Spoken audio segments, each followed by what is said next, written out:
네, 여기 입지 평가도 하시고 어떻게 보면 지금 현재 가치에 대해서 누구보다 잘 아실 것 같아요. 그러면은 이 미래 가치의 평가를 하는 이제 최고봉인 이제 부동산 투자 네. 잘 하시는지도 궁금하십니다. 네. 일단은 결론을 먼저 말씀드리면 평가사들이 더 투자를 잘 못해요.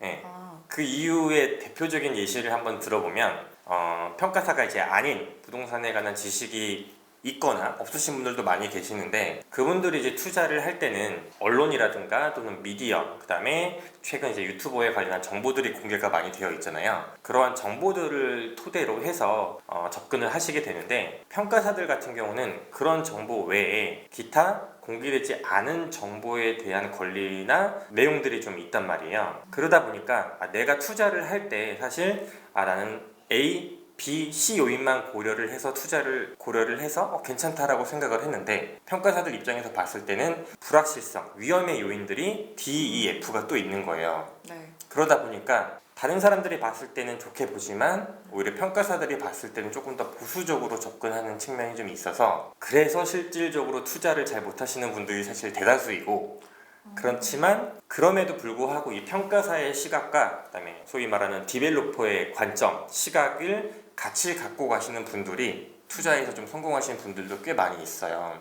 그래서 저도 열심히 준비를 해서 그런 시각을 같이 공존할 수 있게 준비를 하고 있습니다. 최근에 재개발에 대한 이슈도 굉장히 많잖아요. 네. 네, 신통기의 모아타운 이 재개발 가치 어떻게 보시나요? 일단은 재개발 재건축에 대한 정책들이 조금 완화가 되면서 좀 수요를 좀 늘리려고 하고 있어요. 그래서 부동산 투자를 하실 때도 주요한 대상 중에 하나가 재개발 재건축인데 재개발이나 재건축 같은 경우는 그 시행까지 기간이 굉장히 좀 길게 소요가 되잖아요. 네. 그래서 이런 것들을 조금 빨리빨리 해주기 위해서 신통기획이라든가 아니면 모아타운 이런 것들에 대한 정책을 지금 도입을 해서 이끌어 가려고 하는 거거든요. 그래서 신통기획이라고 하는 거는 신속 통합기획인 거예요. 간단하게 말하면 얘는 역시 재개발이에요. 민간 재개발이에요, 그냥. 네. 민간 재개발인데 그 기간을 좀 단축시켜 주는 거예요. 네. 그래서 빨리빨리 진행을 할 수 있게 도와주는 사업인 거고 모아타운 같은 경우는 모아주택들이라고 있어요. 소위 말해서 노후화된 다세대, 그다음 빌라 이런 것들의 소규모를 이제 모아서 조금 대단지 아파트 구성과 비슷한 형태로 네. 끌고 나가기 위한 과정인 거거든요. 그래서 이 두 가지에 대해서 투자의 관점으로 봤을 때는 사실상 투자 가치로만 봤을 때는 큰 차이가 나는 건 아니에요. 큰 차이가 나는 부분은 결국에 입지예요. 입지에 대한 차이가 존재를 하는 거고 신통이냐 아니면 모아타운이냐 둘 중에 뭘로 해야 되냐 이거는 크게 의미가 없어요.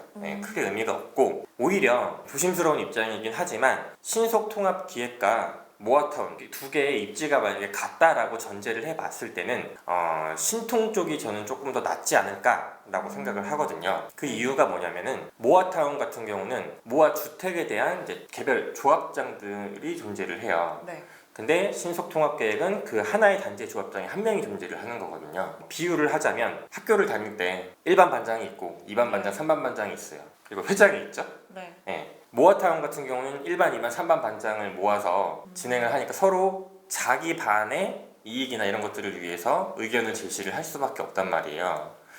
근데 이 회장이라는 존재가 없게 되면 당연히 사업이 좀 진축이 어려울 수가 있겠죠. 의견 충돌이 발생할 수밖에 없거든요. 좀 성공적인 최근에 이제 사례들을 보면은 조합장님들의 다시 대조합장이라고 제가 소위 지칭을 해볼게요. 네. 그분들을 한 명을 선정을 해서 의견을 다시 수렴할 수 있는 분이 좀 존재를 하면 조금 더 나을 것 같아요. 그런데 그 과정이나 어떤 기준에 의해서 다시 또 조합장을 선정을 할 건지에 대한 문제도 있고 거기서 각자 조합장이 대변하고 있는 의견들이 있는데 그 의견과 이해관계를 조정하는 게 굉장히 힘들 거라고 보여집니다. 네. 그래서 오히려 신속통합기획 쪽에서 하나의 조합장에 의해서 컨트롤을 좀 어느 정도 할 수가 있기 때문에 이쪽이 조금 더 수월하지 않을까. 투자 가치와는 이제 별도의 문제라고 생각하시면 될 것 같습니다. 실제로 그럼 투자를 해보신 경험은 있으신가요? 실질적으로 부동산에 대한 투자를 준비를 했다가 작년 6월 달에 사실 들어가려고 준비를 하고 있었어요. 네. 그런데 이제 급격하게 상황이 안 좋아지면서 다시 조금 관망을 하고 있는 입장이에요. 네. 지켜보시는 입장이시군요. 네네. 네, 근데 언제든지 다시 좋아지면 다시 네. 시도를 해보시는. 네. 근데 여기서 이제 하나 좀 첨언을 드리자면 시장이 아무리 좋아진다고 해서 투자를 이제 해도 되겠다라고 했을 때 들어가면 늦어요. 네, 늦고 그 전에 들어갈 수 있는지, 들어갈 수 있는 여건이 됐는지, 그 다음에 들어갈 수 있는 자본을 먼저 준비를 해 놓으셔야 그러한 매물이나 물건들이 나왔을 때 언제든지 바로 들어갈 수가 있게 되거든요. 네. 그래서 그때 가서 공부를 해서 하는 건 듣고, 제가 봤을 때는 오히려 지금 시기가 투자를 하기 위한 가장 공부하기 좋은 시기인 것 같아요. 그래서 지금 시기를 기준으로 해서 과거에 이제 2008년도가 사실 비슷한 상황이다라는 얘기들이 많이 있는데, 거기부터 시장이 어떻게 올라갔다 내려갔다 다시 올라갔다가 다시 떨어지게 된 이 과정을 한번 보시면서 지금 이 시장 상황에서 기준금리에 대한 인상이 여전히 이슈가 되고 있는데, 이런 것들이 어느 수준까지 도달했을 때 내가 들어갈 수 있는지, 그리고 내 자본금과 또 정부 정책에 대한 변동에 대한 위험이 좀 존재를 하지만 그걸 어떻게든 활용을 해서 기회로 삼아서 그걸 내가 언제든지 들어갈 수 있을 준비, 그거를 지금 하시는 게 가장 좋은 시기인 것 같고, 투자만 놓고 봤을 때는 저는 아직 2023년 같은 경우에는 조금 관망을 하는 게 좋지 않을까라고 조심스럽게 지금 생각을 하고 있습니다. 네, 그럼 저희 여기서 마무리하도록 하겠습니다. 오늘 출연해주셔서 감사합니다. 네, 감사합니다.